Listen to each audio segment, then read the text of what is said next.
2023년 1월 21일 토요일 매일 성경 묵상 말씀은 마태복음 2장 1절에서 12절입니다. 오늘 우리가 묵상하게 될 말씀의 제목은 왕으로 나신 이가 어디 계시냐입니다. 오늘 본문 말씀에서는 예수 그리스도의 탄생에 대한 구체적인 역사적 정황이 나타납니다. 또한 마태는 시간과 공간의 특정 인물을 등장시켜서 극적인 내용으로 채웁니다. 즉 마태가 기록한 예수님의 탄생 이야기는 구체적인 시간, 장소, 인물들을 통해서 더 구체적으로 그리고 역동성 있게 증언하고 있습니다. 예수님의 탄생 장소는 베들레헴이며 시간대는 헤롯 왕 때입니다. 그리고 새로 등장하는 인물은 동방에서 온 박사들입니다. 마태는 베들레헴이라는 장소를 말하며 메시아의 예언의 성취를 보여주고 예수 그리스도의 탄생이 헤롯 왕 때라는 역사적 사실을 증거하고 있습니다. 특히 헤롯과 동방에서 온 박사들의 모습, 그리고 또 종교 지도자들과 동방에서 온 박사들의 모습을 서로 대조합니다. 말씀을 보면 1절에 헤롯 왕 때에 동방에서 온 박사들이 예루살렘에 도착합니다. 그리고 2절에 유대인 왕으로 나신 이가 어디 계시냐라고 물으며 자신들이 별을 보고 경배하러 왔다고 말합니다. 여기서 유대인의 왕으로 나신 이가 어디 계시냐라는 질문을 받은 대상은 1차적으로 유대인들이지만 더 나아가 온 세상을 향해 던지는 마태의 질문이기도 합니다. 헤롯이라는 유대인의 왕이 버젓이 살아 통치하는 예루살렘에서 진정한 유대인의 왕을 찾는 질문이기 때문입니다. 동방에서 온 박사들의 질문과 경배하기 위해서 왔다라는 목적을 들은 예루살렘은 발칵 뒤집어집니다. 그리고 이 소식들이 헤롯 왕의 귀에까지 들어갑니다. 잔인하기로 유명했던 헤롯 왕은 유대인의 왕이 어디 계시냐라는 말을 듣고 즉각적으로 종교 지도자들을 모읍니다. 그리고 3절에 대제사장과 서기관들의 질문을 하는 모습을 볼 수 있습니다.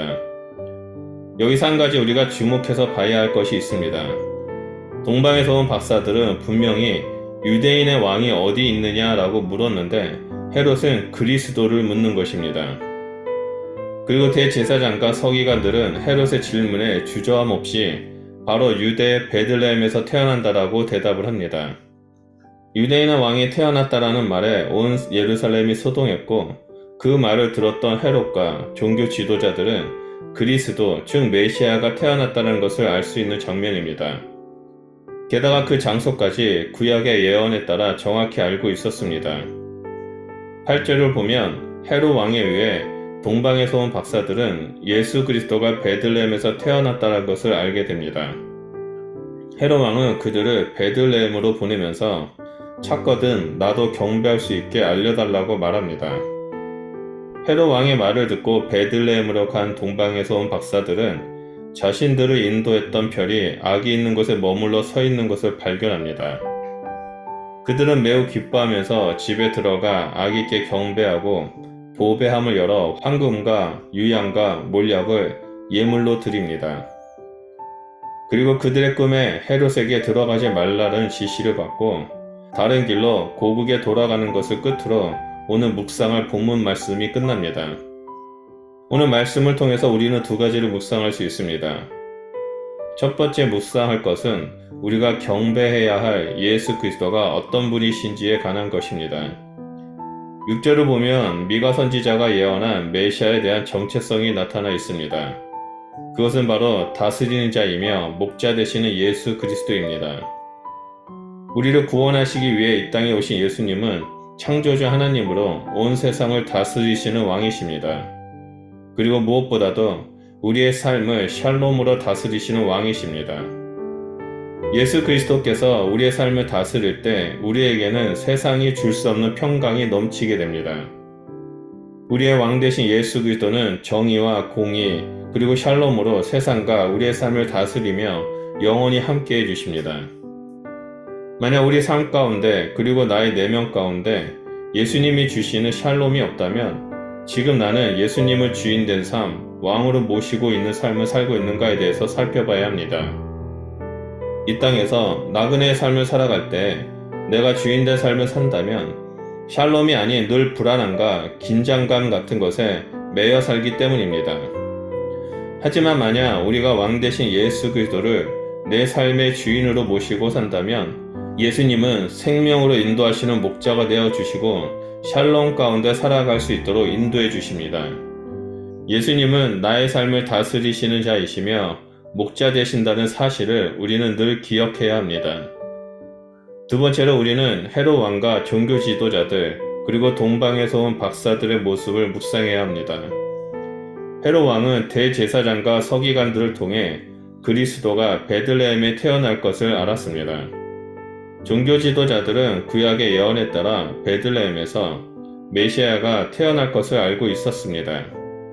하지만 이들은 왕이 태어나셨다라는 말에 예루살렘이 발칵 뒤집어질 정도로 큰 소동이 일어났음에도 불구하고 경배하러 가지 않았습니다. 오히려 예수 그리스도를 죽이려고 시도했습니다. 오직 동방에서 온 박사들만이 예물을 드리고 경배하러 갔을 뿐입니다. 이를 볼 때 왕을 찾아 예배를 드리고자 하는 사람이 있고 왕을 죽이고자 하는 사람이 있음을 볼 수 있습니다. 내가 주인된 삶을 살아가는 사람들의 특징은 자신의 기득권과 내가 가진 것을 지키기 위해 만왕의 왕을 죽이는 일들에 대해 서슴지 않고 범합니다. 반면에 나의 권리를 다 포기하고 오직 예수 그리스도를 주인된 삶을 살아가는 자는 예수님 앞에 나아가 엎드려 경배하며 예배를 드리는 삶을 살아갑니다. 말씀을 묵상하는 여러분들의 삶은 어떻습니까? 바람이 있다면 하루하루를 살아갈 때 오직 예수 그리스도만을 주인된 삶을 살아가시는 주의 백성이 되시길 바랍니다. 그래서 나의 삶을 다스리시고 생명의 길로 인도하시는 목자 되시는 예수님과 날마다 동행하는 주의 백성이 되시길 축복합니다. 기도하겠습니다. 하나님 감사합니다. 우리 삶의 주인이 되시고 우리를 생명의 길로 인도해 주셔서 감사드립니다. 우리가 하루하루 살아가면서 우리의 모든 권리를 포기하고 오직 예수 그리스도를 주인된 삶을 살겠사오니 주님 우리의 삶을 인도하여 주시고 우리의 삶 가운데 늘 함께하여 주시옵소서. 주님과 함께 하시는 곳이라면 그곳이 하늘나라임을 고백하오니 하나님 우리가 늘 하나님과 함께 동행하며 승리하는 삶을 살아가는 주의 백성이 될 수 있도록 역사하여 주시옵소서. 주님 감사합니다. 예수 그리스도 이름으로 기도드립니다. 아멘.